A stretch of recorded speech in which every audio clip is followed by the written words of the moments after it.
Caríssimos fiéis, temos hoje a festa de Cristo Rei, uma importantíssima festa da Igreja, sobretudo nos tempos atuais.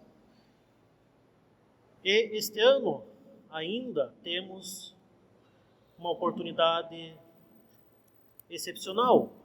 Afinal, a festa de Cristo Rei cai no dia 31 de outubro.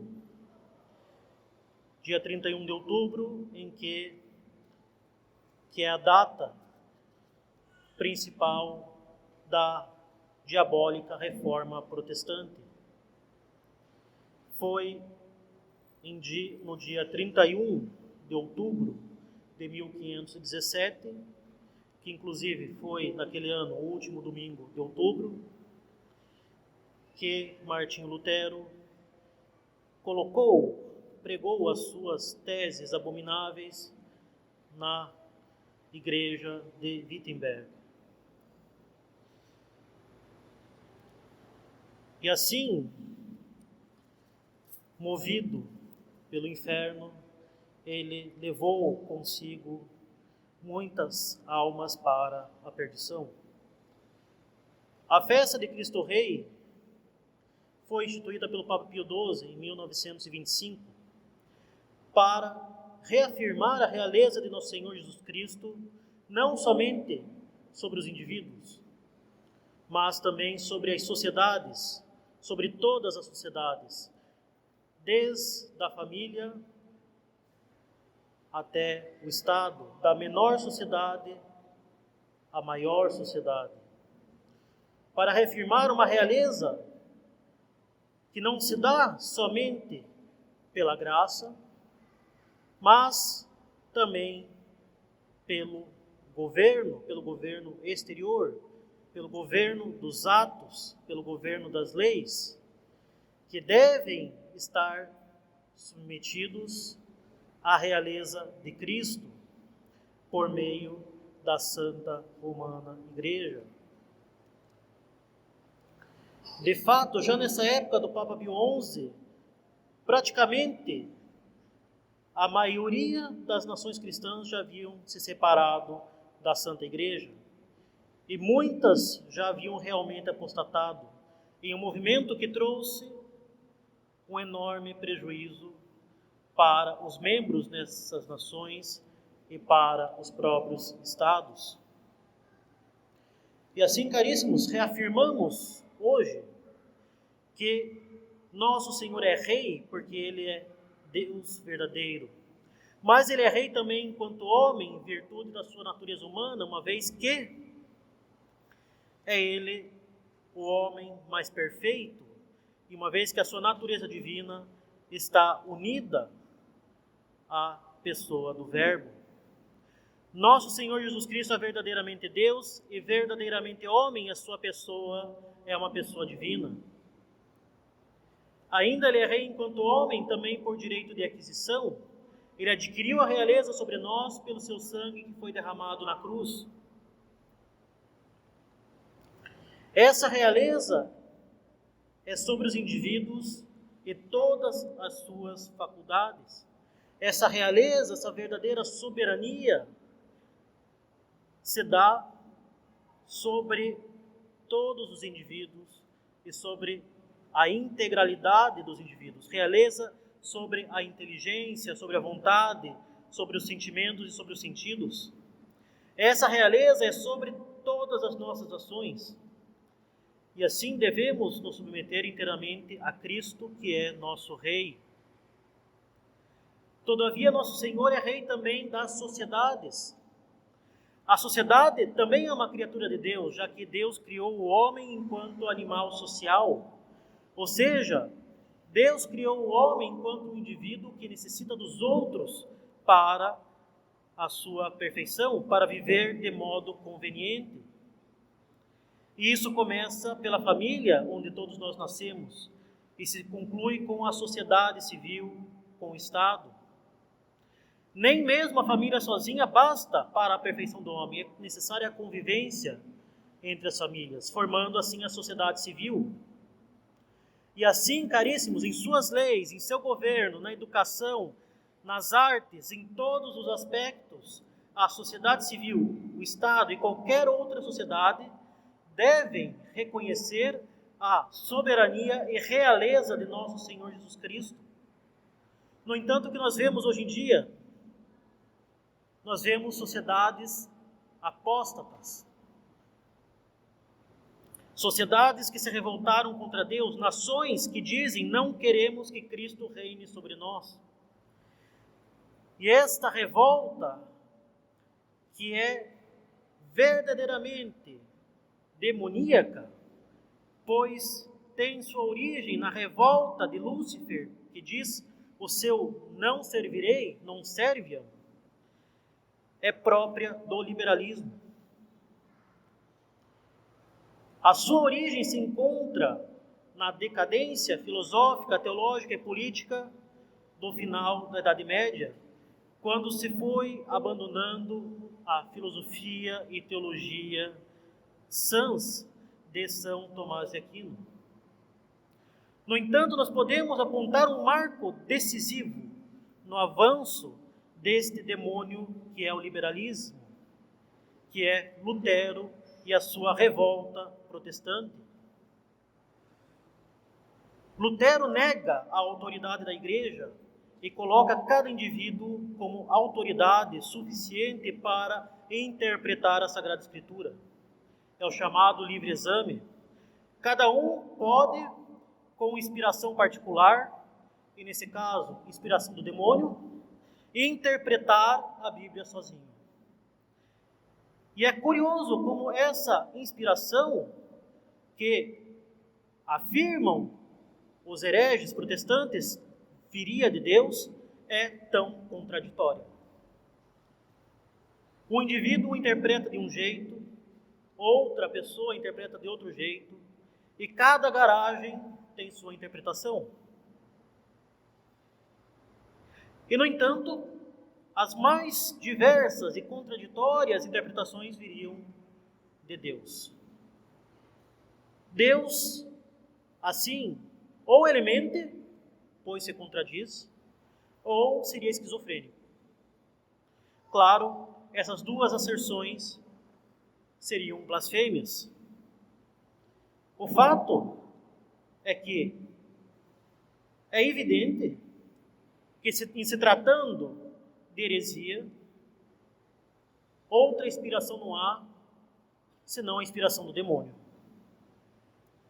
O fato é que, ao negar a autoridade da Santa Romana Igreja e ao afirmar a independência total do indivíduo em um ponto tão fundamental, Lutero coloca as bases mais claras para o liberalismo e para a apostasia das nações com relação a Deus. De fato, o liberalismo afirma a independência da vontade com relação ao bem, como se cada um pudesse escolher sem distinção entre o bem e o mal. Ele afirma a independência do sentimento com relação à inteligência e à vontade, como se todo sentimento devesse ser seguido cegamente, independentemente de qualquer outra coisa. O liberalismo afirma a independência do corpo em relação à alma, como se fôssemos puramente animais. Afirma a independência do indivíduo com relação à sociedade, como se não houvesse hierarquia alguma na família, entre marido e esposa, entre pais e filhos, como se não houvesse hierarquia na igreja, havendo independência entre clero e fiéis. O liberalismo afirma a independência dos homens com relação a Deus, como se ele não existisse, ou como se Deus existisse simplesmente para satisfazer os anseios dos homens, a fim de que eles se sintam bem. Ele afirma a independência do Estado com relação a Deus e à Igreja, como se não houvesse uma religião verdadeira, como se fossem todas elas boas. Nessa falsa concepção também, a economia se torna independente de toda a lei moral. Essa é a concepção atual de liberdade, radicalmente oposta à liberdade verdadeira que nos foi dada por Deus. Essa é a concepção liberal de liberdade, conhecida como liberalismo. Essa concepção tão gravemente errada de liberdade e que vai tão profundamente contra a natureza das coisas, no fim das contas, nada mais é que uma liberdade que escraviza o homem à sua vontade própria, que escraviza o homem às suas baixas paixões, que escraviza o homem ao pecado, que, no fim das contas, torna o homem escravo do demônio. É uma liberdade que conduz à perdição. A verdadeira liberdade é uma liberdade que nos move para o bem. É uma liberdade que ordena as nossas ações ao nosso bem. Por isso mesmo, não se pode, fazendo um aposto, não se pode cair nessa noção liberal que separa a educação natural da educação religiosa.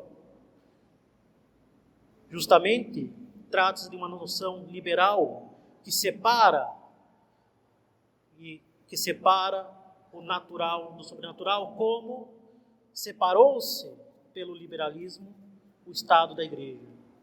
Uma educação boa é uma educação que forma bons indivíduos para a sociedade civil, ao mesmo tempo que os forma bons católicos para o céu.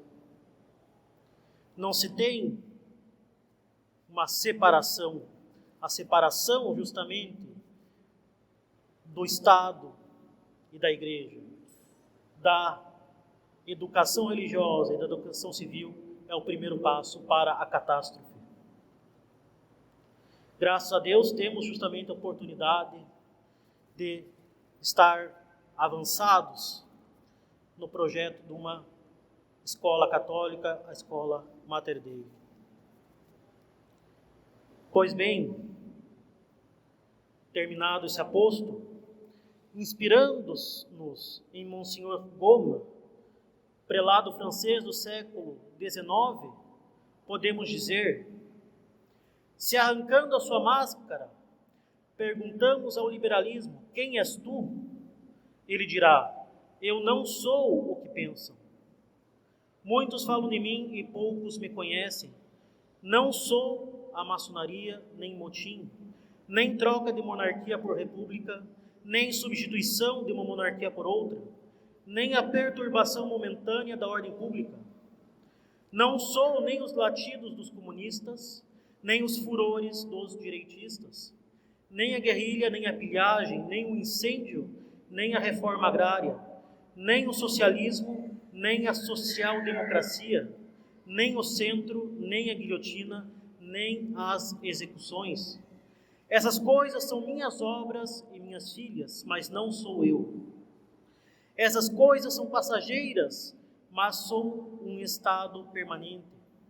Sou o ódio por toda ordem que não tenha sido estabelecida pelo homem e na qual ele não seja, ao mesmo tempo, Rei e Deus. Sou a proclamação dos direitos dos homens sem respeito aos direitos de Deus. Sou a fundação do Estado religioso e social na vontade do homem em lugar da vontade de Deus. Sou Deus destronado e o homem em seu lugar. Eis porque me chamo revolução, ou seja, subversão, liberalismo. De fato, caríssimos, não adianta meramente combater os frutos e as obras do liberalismo. É preciso combater ferrenhamente os seus princípios. Ainda menos adianta combater as obras do liberalismo com outras obras de liberalismo, alimentando e reforçando o liberalismo enquanto se tem a ilusão de combatê-lo. O comunismo com o liberalismo em geral, ou o liberalismo econômico em particular, a democracia moderna com uma monarquia que é liberal e maçônica. É preciso combater com os bons princípios da lei natural, com os bons princípios da santa religião católica. É preciso proclamar a realeza social de nosso Senhor Jesus Cristo em nossa alma e viver essa realeza na nossa vida. É preciso buscar com os meios que nos são possíveis que Cristo verdadeiramente reine na sociedade, começando por nós e pelas nossas famílias. Caríssimos, não nos percamos nas falsas soluções. O liberalismo quer nos prender com uma pinça, tanto pela esquerda e pelo comunismo, quanto pela direita mística, pela direita liberal econômica, pela direita social-democrática e etc. E não somente pela economia e pela política, mas também pelos princípios filosóficos. Somos cercados com uma pinça para que Cristo seja constantemente destronado. Não nos percamos em soluções que são políticas, econômicas, culturais ou diabo a quatro. A solução é o reinado social de nosso Jesus Cristo, pela sua Santa Romana Igreja, pela ordenação de todas as criaturas ao seu fim último, que é Deus. E boa é justamente a data da festa de Cristo Rei, porque ela afirma claramente o reinado de Cristo, já aqui nesse mundo, sobre os indivíduos e sobre as sociedades. Ela não é relegada ao último domingo do ano litúrgico, que trata do fim do mundo, como se o reino de Cristo viesse apenas no fim do mundo. Boa essa data, porque afirma a realeza de Cristo no céu e no purgatório, pela proximidade com a festa de Todos os Santos, que é amanhã, e pela comemoração dos fiéis defuntos, o dia dos finados, que é depois de amanhã. E ainda é boa porque é próxima da data que marca o início da revolta diabólica de Lutero. Ou melhor, temos nesse ano justamente essa oportunidade de condenar publicamente esse heresiarca demoníaco que é Lutero, justamente no dia da sua revolta, que é a fixação das 95 teses na porta da igreja de Wittenberg, que ocorreu justamente no último domingo de outubro, 31 de outubro de 1517. Os protestantes comemoram justamente essa data no último domingo de outubro. A festa de Cristo Rei, ocorrendo no último domingo de outubro, é justamente o antídoto ao liberalismo protestante que destruiu as pessoas e a sociedade. E a realeza social de nosso Senhor Jesus Cristo é justamente o principal e mais eficaz e mais importante remédio para os males da nossa época. Louvado seja nosso Senhor Jesus Cristo.